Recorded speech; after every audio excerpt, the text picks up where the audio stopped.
8:17, David. Bueno, a ver, el tema de la planta de FATE, nadie cree que sea un tema aislado, un caso aislado, sino que lo empiezan a ver como un caso testigo de lo que puede llegar a pasar en la Argentina. Este fin de semana se publicaron varias cosas, pero también se utilizó mucho en esta discusión un informe que hizo la consultora Equilibrias respecto de la situación macroeconómica. Estamos en comunicación con Lorenzo Sigao Gravina, es economista, es director de análisis macroeconómico de la consultora. Lorenzo, buen día, ¿cómo te va? ¿Qué tal? Muy buenos días. A ver, me imagino que habrás visto durante el fin de semana como el informe respecto de cómo crecía el mercado local respecto a los sectores exportadores que prepararon, lo viste por todos lados. Sí, hace más de un mes que lo publicamos, pero el caso de FATE, bueno, básicamente se encuadra muy bien dentro de lo que analizamos en su momento. Lo que hicimos básicamente fue analizar cómo evolucionó la producción nacional, Sí. el PBI, en los primeros 2 años del gobierno Milei. Tomamos el tercer trimestre de 2025 contra el tercer trimestre de 2023, justo antes de que se haya cambio de gobierno, de administración, y lo que vimos que la producción más o menos se mantuvo en los mismos niveles, pero claramente hubo muchos sectores que cayeron y algunos pocos que destacaron: intermediación financiera, minería, energía, digo, esos sectores claramente ganadores del modelo. Pero después hay muchos sectores perdedores o en el que han caído la producción, y cuando uno hace un doble clic sobre los que cayeron y piensa en los sectores transables, es decir, Sí. aquellos que compiten con el exterior, ya sea porque exportan o enfrentan la competencia de las importaciones, lo que vimos es que cayeron la mayoría, y cuando uno se fija, hay muchos sectores en los cuales cayó la producción nacional y crecieron los volúmenes importados, es decir, como que hubo cierta sustitución. Claro. Obviamente esto responde obviamente a una política.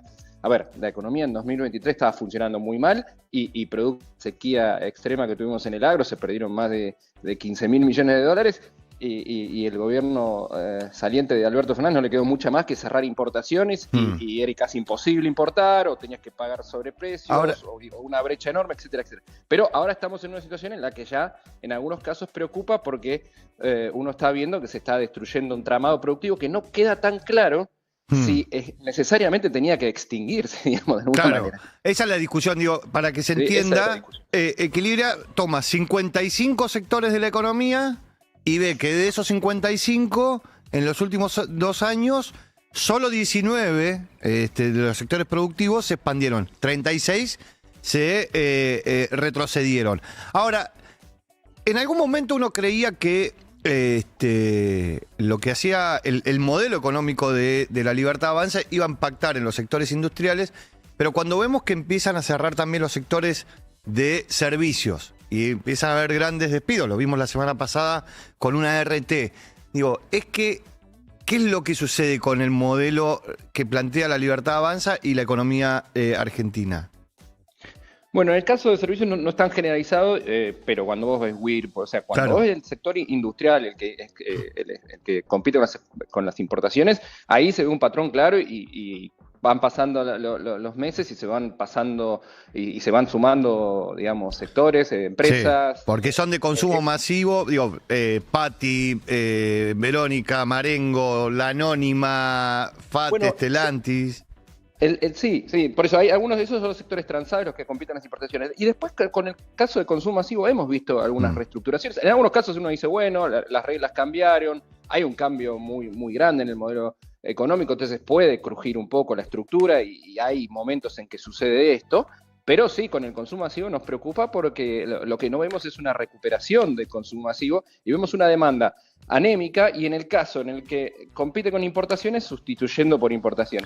Pero el tema de la demanda anémica no es menor, porque el salario el año pasado, sobre todo hacia fines del año pasado, no alcanzó a la inflación se aceleró hacia fines del año pasado y perdió, y el arranque del 2026 te muestra algo muy parecido. Nuevamente la inflación liderando y subiendo por el ascensor, como se dice, y los salarios por escalera. Y te sumo esto, que además, a diferencia del gobierno pasado, hoy tenemos tasa de interés real positiva. Claro. ¿Y esto por qué es importante? Porque nosotros vimos que las familias, para no ajustar tanto el consumo, sobre todo en 2024 y algo en 2025, se endeudaron más. Pero claro, ya esos créditos no son tan fáciles de pagar. ¿Por qué? Porque crecen en términos reales. ¿Qué pasaba antes? Bueno, yo saco en 12 cuotas sin interés o 24 cuotas, total la inflación me lo licúa, y bueno, hoy tampoco tenemos esa situación. Entonces, uno ve que el consumo está bastante, el consumo masivo sobre todo está bastante hackeado, porque no crece el empleo, sobre todo formal, el que queremos de calidad. Sí. Tenés después el salario que no, en el mejor de los casos le emparda la inflación, sí. y además ahora el crédito se vuelve más caro y realmente hay mucha mora porque en las familias porque sí. no están pudiendo pagar. Entonces se vuelve una combinación ya bastante Eso te quería preguntar. Pesada. Estamos hablando con Lorenzo Sigaud Gravina, que es economista, es director de análisis macroeconómico de la consultora Equilibria. Ahora, todo hace, o sea, por lo menos, y esto que acabas de contar, muestra que hay como una especie de fatiga del modelo, porque ya van 2 años que vas hacia el mismo lugar, y también lo otro es que me parece que la aceptación del sacrificio que hacía cierta parte de la sociedad empieza a decaer. Digo, ¿hacia dónde puede ir esto? ¿Se puede profundizar o hay posibilidades de que pegue una vuelta? Bueno, obviamente la población quiere que el sacrificio en algún momento empiece a dar rédito. Claro. Y no es que el gobierno no ha logrado cosas, ha bajado la inflación, digo, salvo por este rebrote, sobre todo muy duro para la mayoría de la gente, porque está subiendo mucho alimentos y bebidas, la carne. Claro. ¿No? Digo, pero y ahora vienen todos los servicios. Sí, por eso. Este rebote es particular, porque cuando uno ve la película de inflación, realmente estamos con una inflación más razonable o menor la define del gobierno anterior. Pero le está costando, sobre todo que hay pocos sectores ganadores y no hay mucho derrame, y hay muchas familias que están realmente con la soga al cuello o con una situación muy complicada.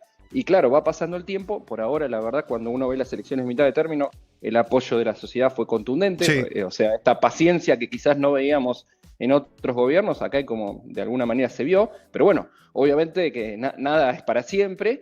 Y como dice la canción, y llega un punto que me parece que si no hay resultados, va a haber un impacto. Y ahí en materia de empleo, en materia de consumo, nosotros vemos un 2026 que cada vez lo vemos más pesado, más estancado, y eso es un llamado de alerta porque es difícil sostener todo el tiempo el sacrificio si no hay, sobre todo a nivel de las familias, ¿no? Claro. Una mejora, una sensación de mejora que bueno, un poco el índice de confianza del consumidor de febrero que se conoció la semana pasada tuvo una caída, tuvo un impacto, como diciendo, bueno, claro, te vuelve a subir la carne, ahora te vuelven a subir los servicios, ya los salarios le cuestan pardar, ahora vuelven a atrasarse, problema de crédito, el empleo de calidad no sube o incluso se destruye, como el caso de FAT. Entonces, digo, uno va sumando todo eso y va generando cierto cansancio, y por lo menos en el corto plazo no se vislumbra una salida rápida, digamos. Lorenzo, te agradecemos mucho la comunicación y que tengas muy buen día. Un placer, hasta luego. Un abrazo grande. Era Lorenzo Sigaud Gravina, economista, director de análisis macroeconómico de la consultora. Vos fíjate que esto que hablaba el economista, lo vienen discutiendo bastante. Hubo un diputado nacional de Provincias Unidas, José Núñez, que habló sobre el tema. Escúchalo. Te explica por qué, porque la gente ahora se pasa a las freidoras de aire, hay otra tendencia de consumo, no lo te explica por qué, porque la gente ahora se pasa a las freidoras de aire, hay otra tendencia de consumo, no lo minimicen, es como querer defender al blockbuster, no existe más el blockbuster, hoy usa la aplicación de Netflix, entonces no podés mentir de una manera tan burda diciendo, porque si la gente no compra Essen, porque no tiene competencia ese en Argentina, está claro, es la número 1. La gente que compraba olla se pasó a otro mercado que son las freidoras de aire. Que bueno, vos, si vos analizás cuántas freidoras de aire se vendieron en estos últimos años, que hace 10 años no se vendía ni una. Pero para hace 10 años no existía nada más, pero de todas formas, digo, tiene que ver, está comparando cosas que no son lo mismo. O sea, no es que la persona que compra una olla Essen deja de comprarla para comprarse una freidora. Pero bueno, la verdad es que lo que muestra es que el mercado interno está siendo, en el industrial está siendo de alguna manera aplastado en algunos sectores por las importaciones. Así lo muestran los datos de la economía, así lo muestra el informe de Equilibria que usaron casi todos los editorialistas durante este fin de semana. Bueno, 8:26 de la mañana. Vamos a hablar de Boca, que tuvo una